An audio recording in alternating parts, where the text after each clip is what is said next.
Good morning. Sorry for the delay, but I had to take care of some car registration stuff this morning. But now it's time for the word for you today on this Friday. On Wednesday, Pastor Mike talked about moving from failure to success. And if you missed it, check out our Facebook page post from December 6th at the Village Church at World Golf Village. Today, I'm going to spend some more time on that subject. Proverbs chapter 6, verses 1 and 2 says, "My son, if you have put up security for your neighbor, if you have shaken hands in pledge for a stranger, you have been trapped by what you said, ensnared by the words of your mouth." We can be ensnared by our very words. A noted psychiatrist remarked that two of the saddest words in the human vocabulary are "if only."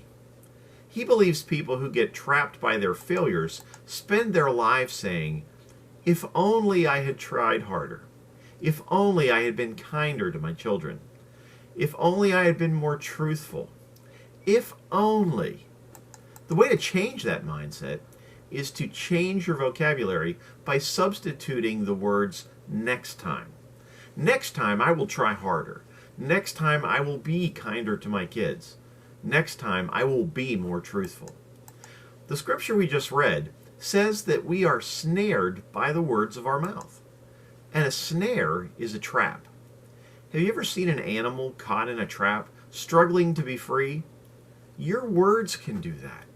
And they don't just affect you, they affect others. Maybe you think we're making too big a deal out of this, but if that's your thought, keep listening. According to Proverbs 15:4, "The soothing tongue is a tree of life, but a perverse tongue crushes the spirit." Proverbs 18:21 tells us, "The tongue has the power of life and death, and those who love it will eat its fruit." And Jesus said in Mark 11:23, "Truly I tell you, if anyone says to this mountain, 'Go, throw yourself into the sea,' and does not doubt in their heart, but believes that what they say will happen, it will be done for them." What do these verses all have in common? They confirm that our words breathe life or death into everything. So instead of defeatist talk, we need to speak victory over our situations. Instead of speaking failure, we need to start speaking success. And when we do, God will honor the fruit of our lips. In his book, The Difference Maker, author John Maxwell tells the story of Oliver Goldsmith. Oliver Goldsmith was born the son of a poor preacher in Ireland in the 1700s. Growing up, he wasn't a great student. In fact, his schoolmaster labeled him a stupid blockhead. He did manage to earn a college degree, but he finished at the bottom of his class. He was unsure of what he wanted to do. At first, he tried to become a preacher, but it didn't suit him.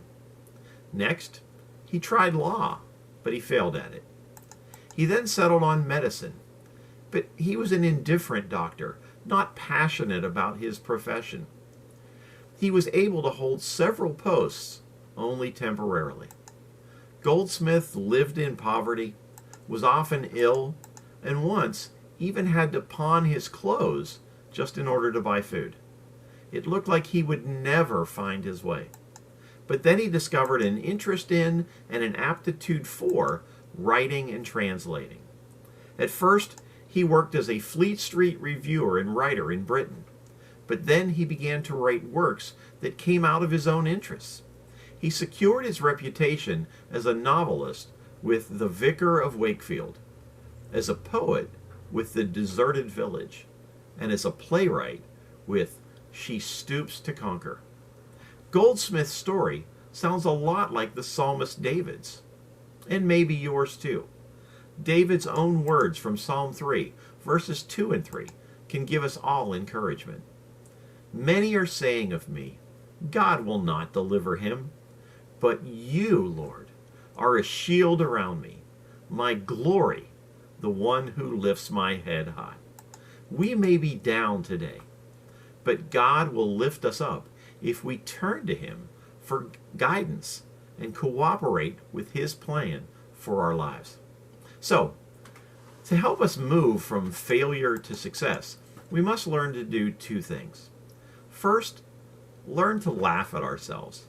No matter what we lose or how often we lose, we must never lose our sense of humor.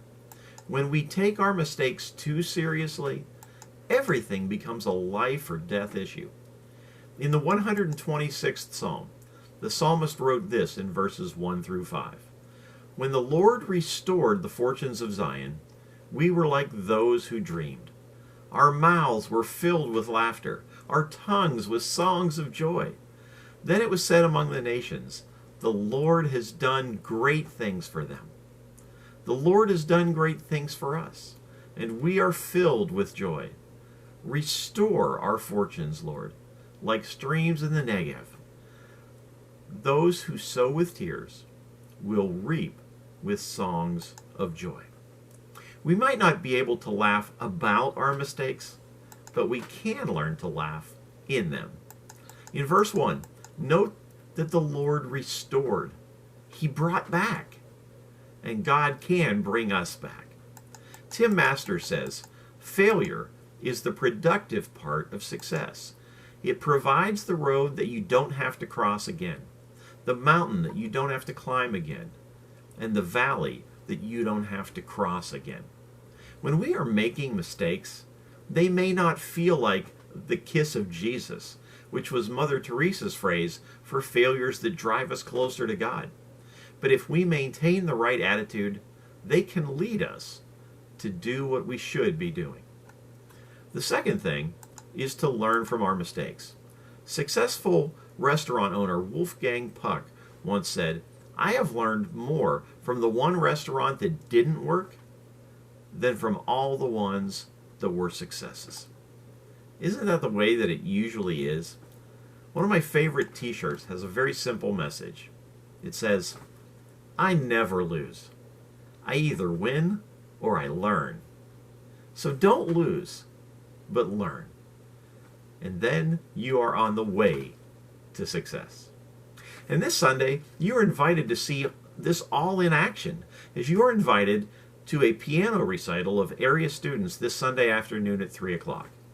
Out of lots of mistakes and failures, you will experience the success of these students who have persevered.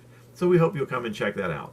And don't forget to join us this Sunday for worship at the Village Church at 9 and 11 a.m.